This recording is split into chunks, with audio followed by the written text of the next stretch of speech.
É muito provável que você já tenha ouvido uma frase muito famosa da Angela Davis. Em uma sociedade racista, não basta não ser racista. É preciso ser antirracista, certo? Mas e como que a gente faz isso?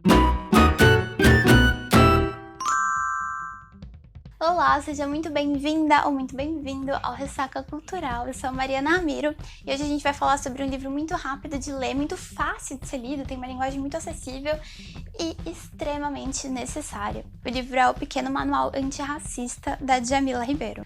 Bom, para quem não conhece, a Djamila Ribeiro é brasileira, ela é mestre em filosofia, escritora e feminista, e eu já tinha lido Quem Tem Medo do Feminismo Negro, dela. Apesar desses livros terem estruturas muito diferentes, porque o Quem Tem Medo é um compilado de textos que a Djamila escreveu entre 2014 e 2017, enquanto o Pequeno Manual ele foi pensado em formato de guia, de manual mesmo.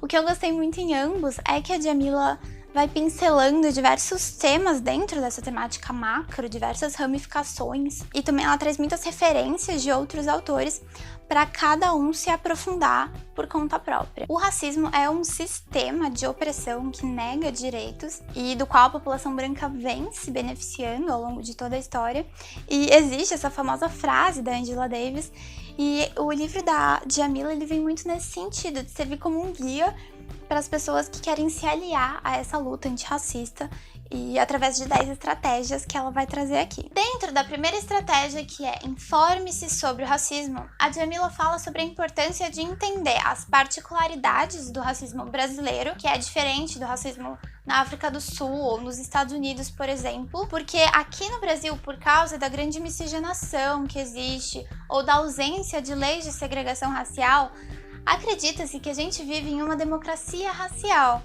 mas na verdade essa ideia é um mito que dificulta a percepção do racismo para muita gente e que romantiza um histórico de violência ao qual a população negra foi e vem sendo submetida e ignora completamente o fato de que uma parte dessa miscigenação é fruto da violência, dos abusos que as mulheres negras escravizadas sofriam. Eu lembrei de uma palestra que eu fui no começo do ano que falava justamente sobre isso, sobre a teoria do embranquecimento racial. Porque no final do século XIX, começo do século XX, começou a surgir na Europa uma série de teorias de supremacia racial, teorias racistas, teorias eugenistas, que defendiam que alguns seres humanos eram superiores a outros. Elas eram uma adaptação torta da teoria da evolução de Darwin. Inclusive, uma curiosidade é que o criador da teoria eugenista, o Francis Galton, era primo de Darwin. Enfim, a elite brasileira começou a adaptar essas teorias eugenistas para a realidade brasileira, que era uma realidade de uma grande população negra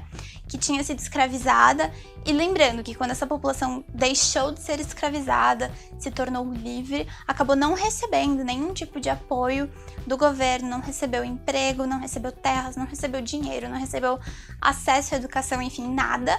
Inclusive, parênteses, é exatamente por isso que se defende hoje em dia as cotas raciais como uma reparação histórica. E, enfim, então a realidade brasileira era de uma grande população negra e pobre. Muitos imigrantes europeus começaram a vir trabalhar no Brasil, e esses sim, recebendo apoio do governo.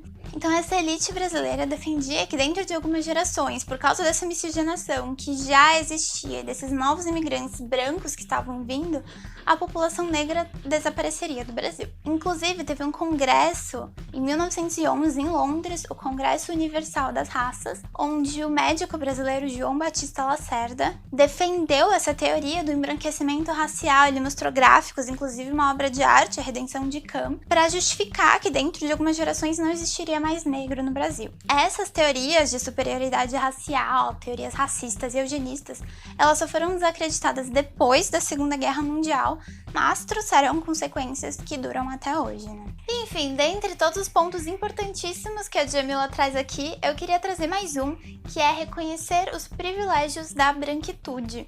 Porque as conversas sobre raça, elas acabam sendo muito focadas na negritude, mas as pessoas brancas precisam parar para se reconhecer também como parte de um grupo social e reconhecer os privilégios que vêm junto com a cor. Então, também questionar a ausência de pessoas negras em cargo de poder nos lugares que frequentamos, ou até na academia como referências, enfim. E eu até trouxe aqui o que a Djamila escreveu, que é: A branquitude é um traço identitário marcado por privilégios construídos a partir da opressão de outros grupos. Então, esse não é um debate individual, e sim estrutural. Então, mesmo que eu ou você, pessoa branca que está me assistindo, não sejamos indivíduos violentos, a posição que a branquitude ocupa, ela vem marcada pela violência. Enfim, gente, eu não vou falar sobre cada um dos pontos que a Jamila traz, para isso vocês vão precisar ler o livro, até porque ela vai explicar muito melhor e realmente é um livro necessário se a gente quer ir além de postar hashtag na internet, porque